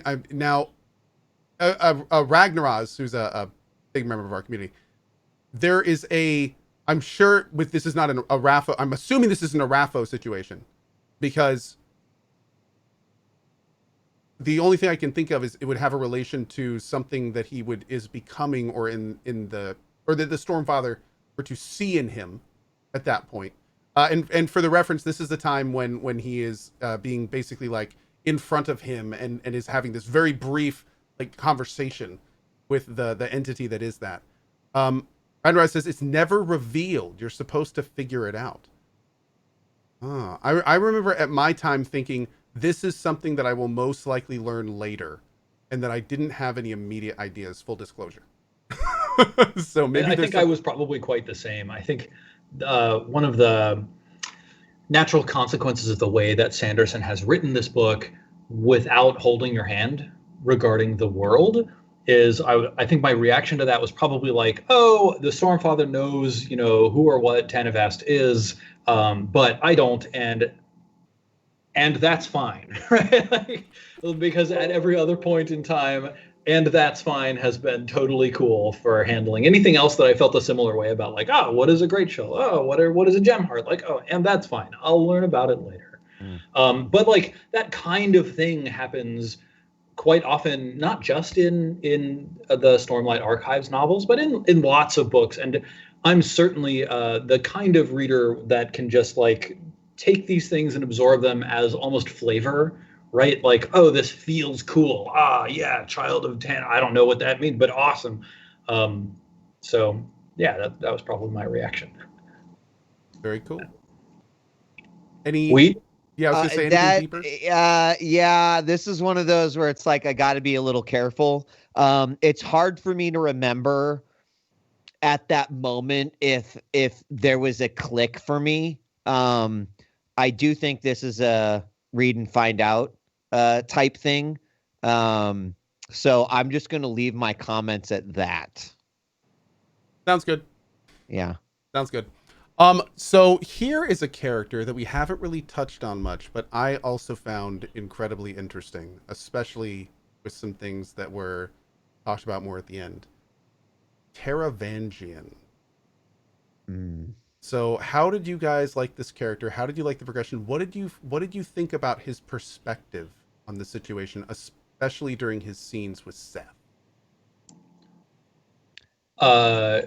So we're introduced to him through the perspective of Yasna and Shallan, right? Mm-hmm. And he seems like kindly, old, happy, bumbling king trying to do his best, but doesn't hold a whole lot of power. And like there were a couple of times in the book where, like I've talked about this before, where I was like shouting at the page, like, no, how could you do that? The reveal of Taravangian. Whoa, wait. Wait. There's a reveal that he's doing something pretty heinous. Okay, I just want to be careful because there are other reveals. Yes. I'm trying to keep my spoilers only to the way of Death rattles. Death rattles. Where he's leading people out in the basement in order to hear the speeches that they make at the end of their lives. I was like, whoa, wait, what? Whoa. I was pretty blown away. That really opened my mind as for who this character was. And I think that, like, once again, whole book is about what is right, what is good, what is honorable, what is necessary in dire circumstances. And I think it's just fascinating to have this character who is so pleasant and friendly, perpetuating this pretty serious, heinous action.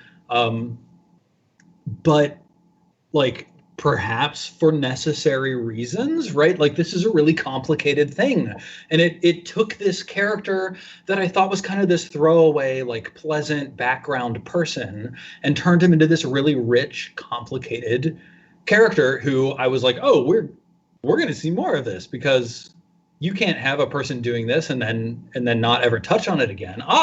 This has reimagined, or this has caused me to reimagine the importance of this person in this world. That was fantastic.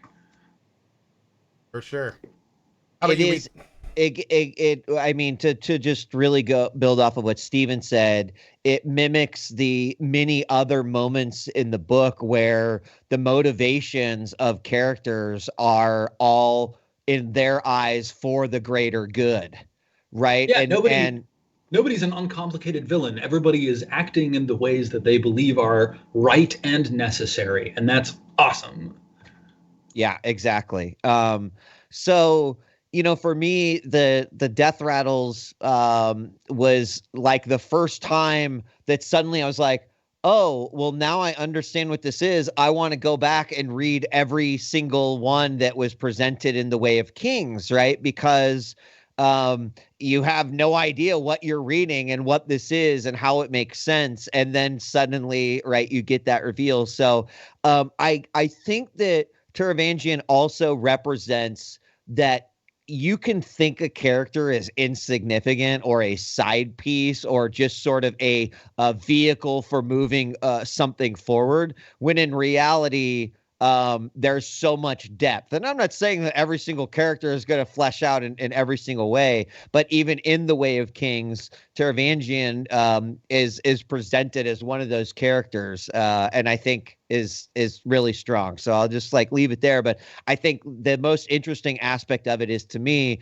is that even though we're kind of horrified, being literally recording people's last words as they die, systematically, that is horrifying, when in reality it's but we got a job to do. We got to, we're and what we're doing is the right thing. So it's introducing again that conflict that I think every single character is kind of dealing with throughout their own journey.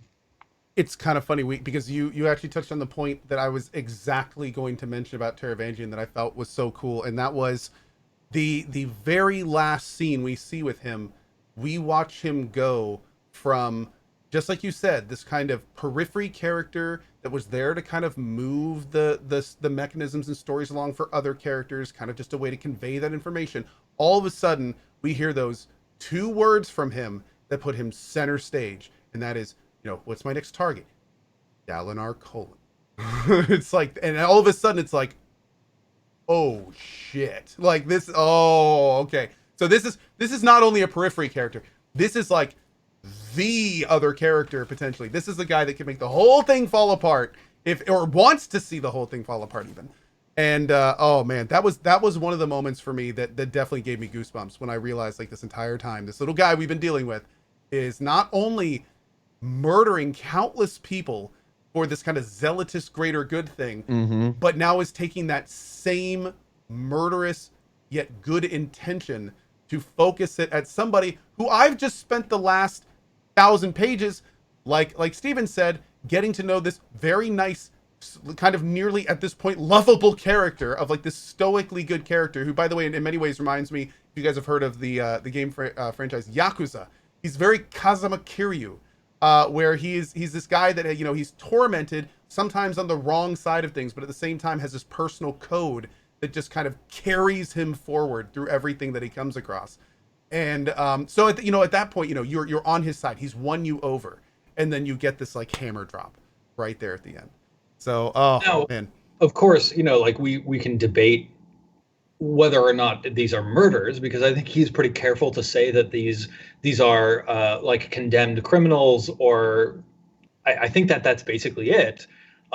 So there's a debate to be had about the death penalty, but certainly this isn't a humane death, right? Exactly. So there's a lot of complexity here. It's not quite as simple as taking random children off the street and then executing them or whatever. But yeah, really interesting. I want to hear what you two think about Sadeas, because someone in someone in chat said that Sadeas was just a raging asshole, and actually, I just like politely disagree. I think he is an asshole, yes, but he's also someone who Brandon Sanderson writes as having a strong priority basis. Like he cares about the Alethi kingdoms. He cares about the king and what he thinks is going to be best for, like maybe first himself, second the king, and he tries to do what will be best within like his moral structure, right?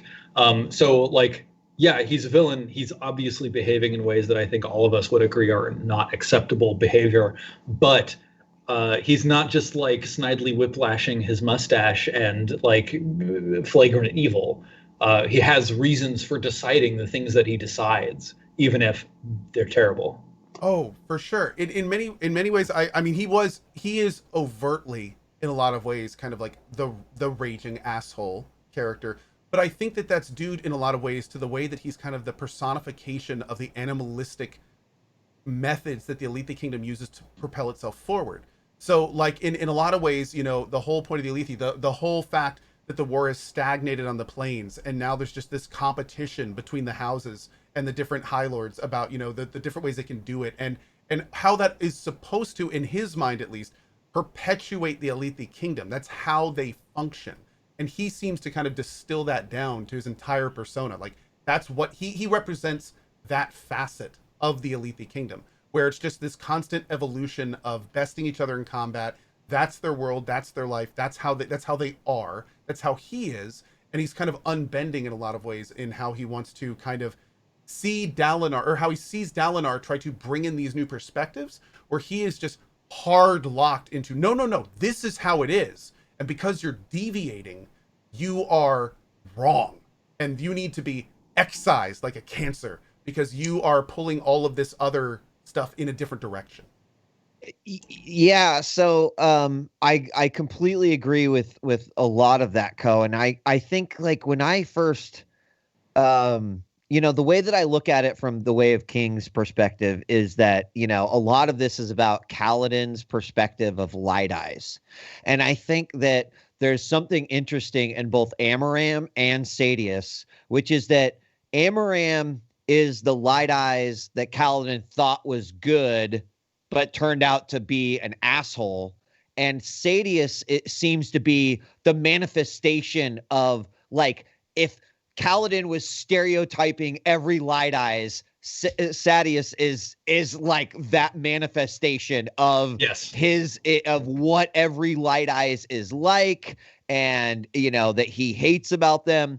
And so, and which then, to offset that, you've got the third, which is Dalinar, who's like, I want to hate him because he's Light Eyes, but he's actually the good guy, right? And thus shattering the whole perception of, not all Light Eyes are this way. But to me, Sadeas was like the most obvious, like, I am a big piece of garbage, and everything I do and the way that I snipe back and turning my back on Dalinar and Adolin, and like becoming the High Prince of Information, and like turning the everything. It's just it's kind of interesting that you've got those three sort of Light Eyes representations, and Sadeas is like right in the middle with the like, nope, I don't even hide that I'm a dick. I just am the biggest dick that you could be. And then I think it's less about Light Eyes and more just about, right, power and control. And again, Sadeas is probably doing everything that he thinks is right, and in some cases is willing to trample over people.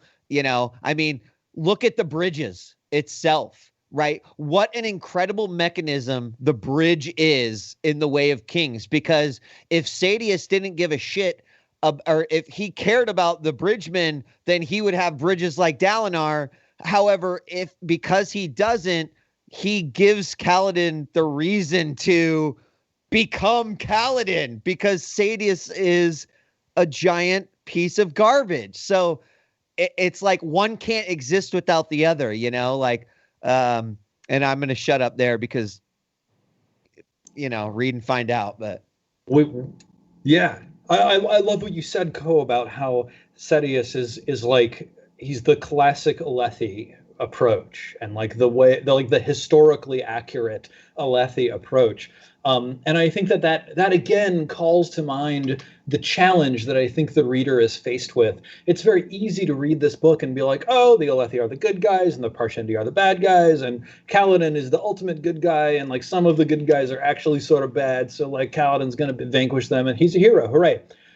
And then when you recognize who the Alethi are in the world and what they stand for, and some of the information that you learn in future books complicates this as well, you realize that the perspective that we are being given by Brandon Sanderson as this book is a deeply limited one. It's limited to one specific culture that is not the only possible perspective in this world.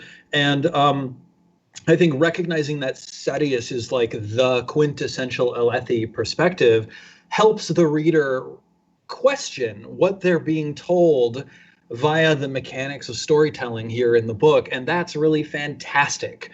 And I can't wait to see where that goes from the position that I am in the middle of book 3. And it's kind of similar to how he presents the world as a whole, to where he just presents a lot of things as normal. This is how it is. He doesn't say if it's good or bad. He just says, this is the society, this is the Alethi, this is the world. You know, you kind of need to puzzle through, take the picture in yourself, and then make your own decisions instead of having it told to you by, you know, another character telling you, no, it's bad that they do this stuff.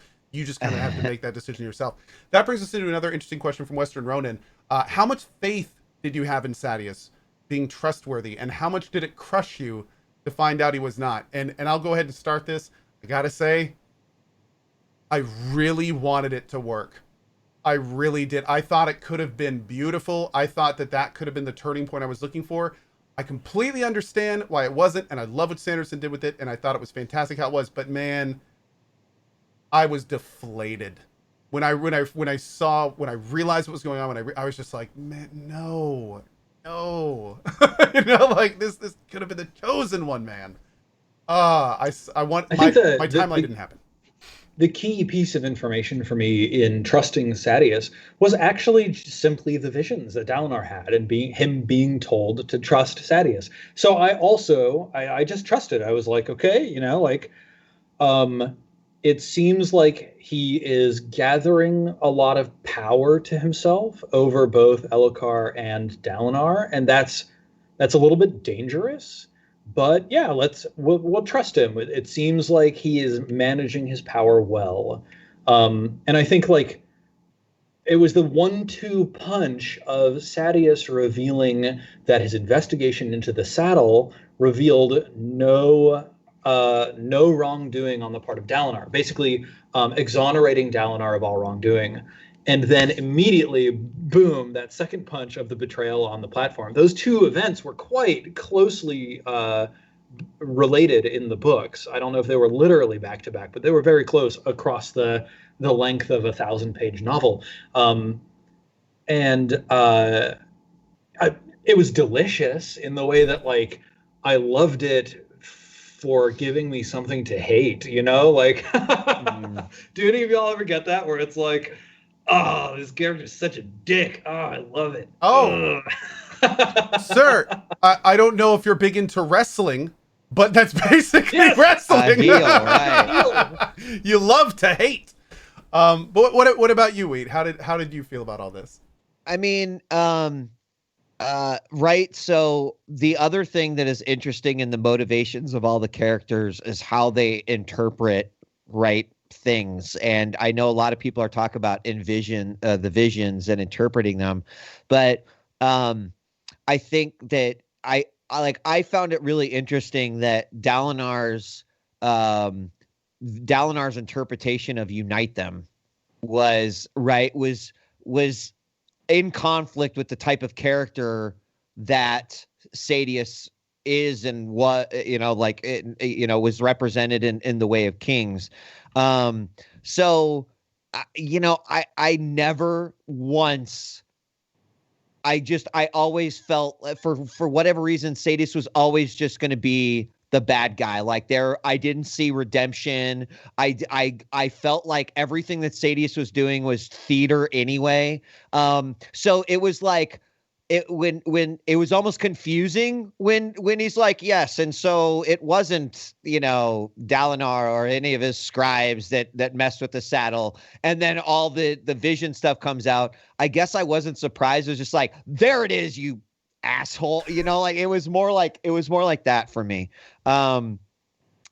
I just I love the dynamics of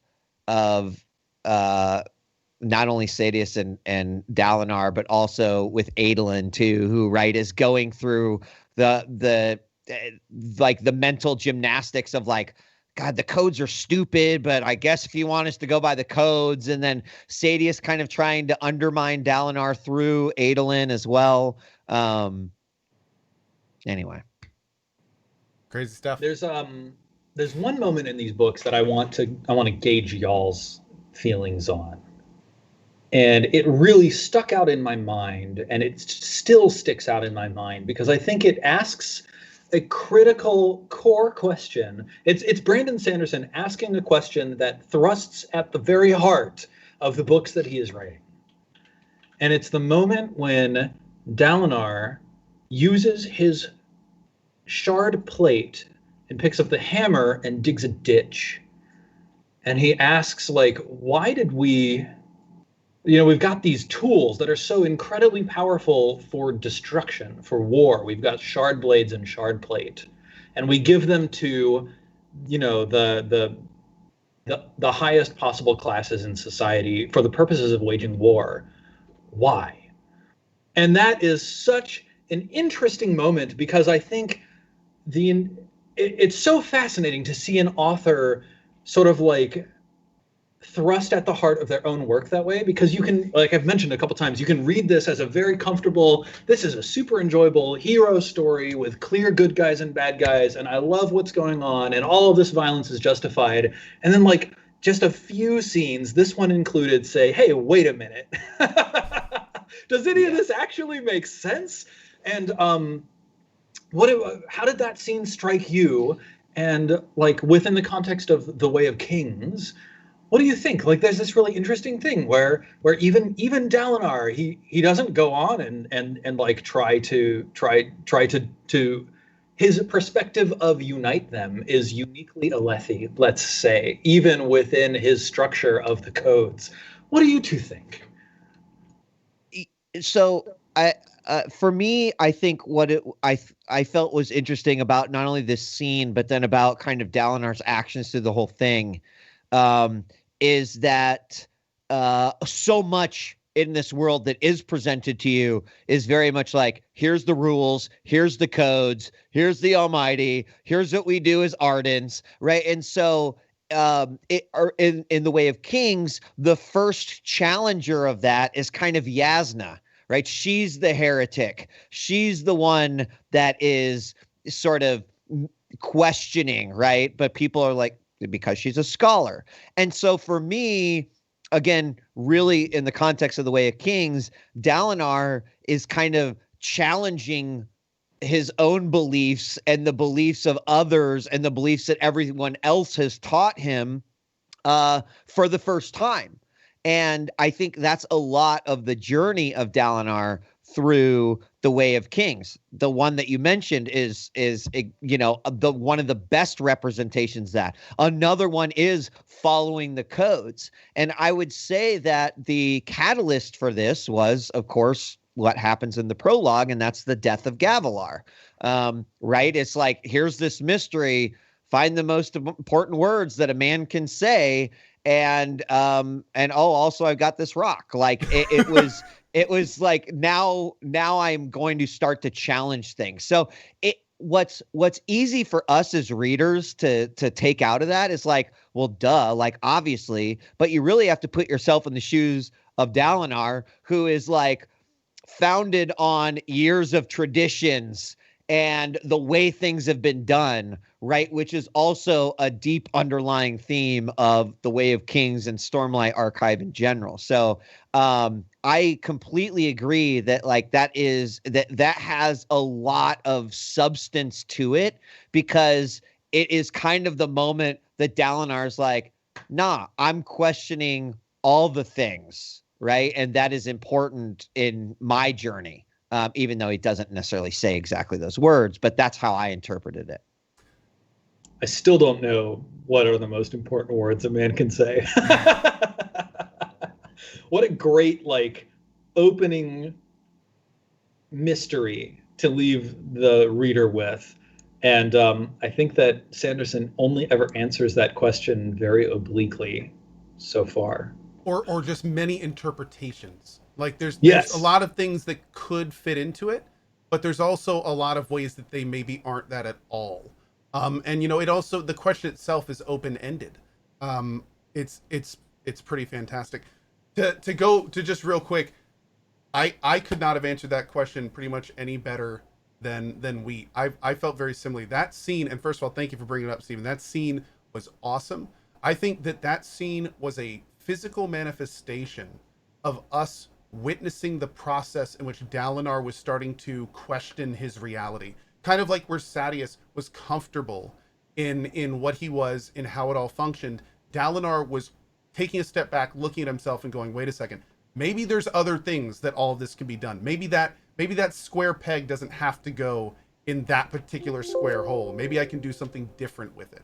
Maybe there's different angles and different perspectives. And interestingly enough, that kind of is the beginning of lots of changes that we see as he starts to look at things from different angles. And I can't believe it's been 2 hours. Yeah. Right? That flew. So you know what, guys? Not to put you on the spot, but I've been thinking about something here. How would you guys feel about coming back in a couple months and us doing this show again about all 4 books?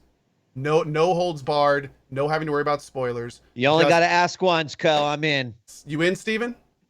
I do it next week, except next week I'm playing D&D. So anytime after that, I'm good. Well, what I'm going to do is, I know a lot of people have read Way of Kings. So I'm going to give the community a couple months, probably like 60-ish days, maybe a little longer. And we'll let everyone that wants to finish up Words of Radiance, Oathbringer, and Rhythm of War. I'm going to finish Rhythm of War myself. You can get Rhythm of War done too, Steven. And then we can meet back up in a couple months. Maybe go for a few hours and just list of characters, list of scenes. Let's just do it. We should have a chat. I don't know, tweet questions or something like that. So we have a list we can run down. Of course, we can still talk in real time, but collecting some as folks are reading would be really awesome. I will talk to Barry, and we can set up a portal, and 2 weeks before the show, people can submit questions and then go back and maybe even vote on them, and we can take the top 15, 20 questions from the community. Oh, awesome. Yeah. Love it. Awesome. Guys, this has been an absolute pleasure. Let's go ahead. We'll do some outros now. Let you guys throw a little out there. I want to thank all of you so much for being here. This has been a very fun experience. Big reason because of these 2 fine gentlemen here. We'll go ahead and start with the one and only DJ Wheat. Mr. Wheat, tell us a little about yourself, bud.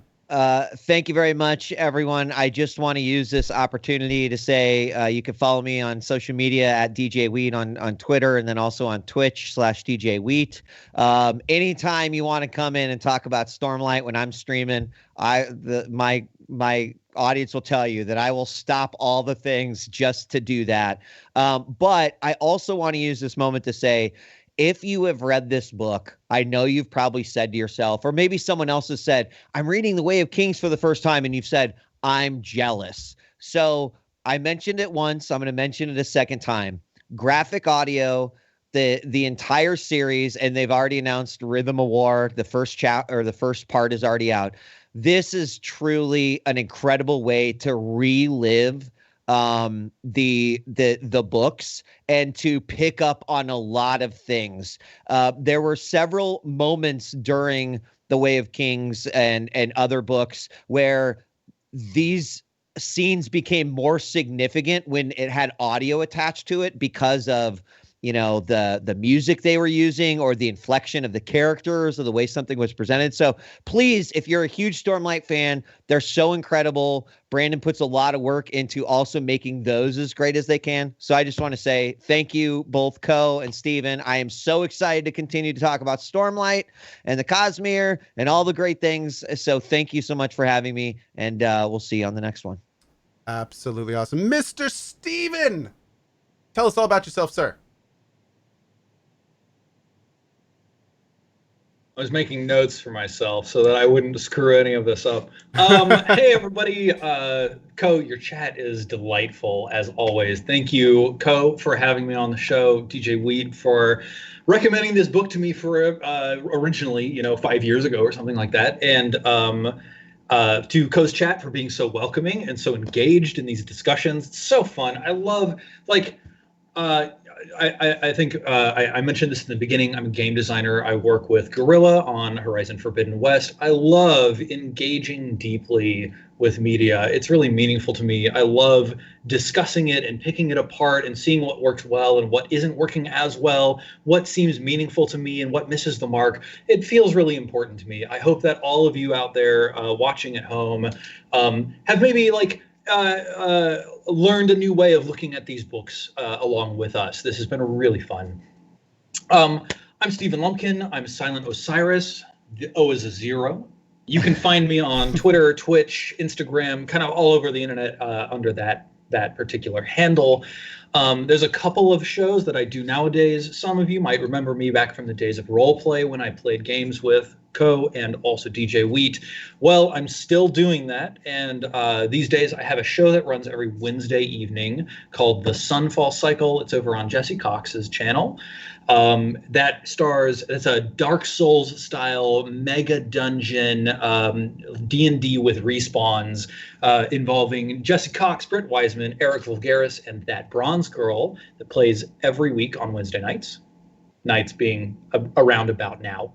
And then I have a once monthly old school role-playing game called Pawns and Patrons involving Anna Prosser, Rachel Seltzer, Neil Koibu, and Jen Livin-Pink.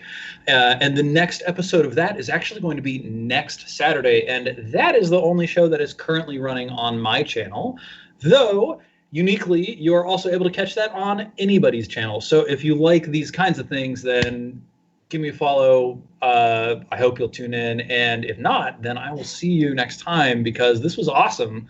And I can't wait to let loose the hounds of spoilers and talk about all 4 of these books. So can't wait. Well, again, thank you for your time, guys. This was great. I will definitely be coordinating with you guys in the very near future. We'll get a date nailed down for that and have ourselves some fun. On that note, I'm going to go ahead and do my outros. Thank you guys both so much, and we will see you next time.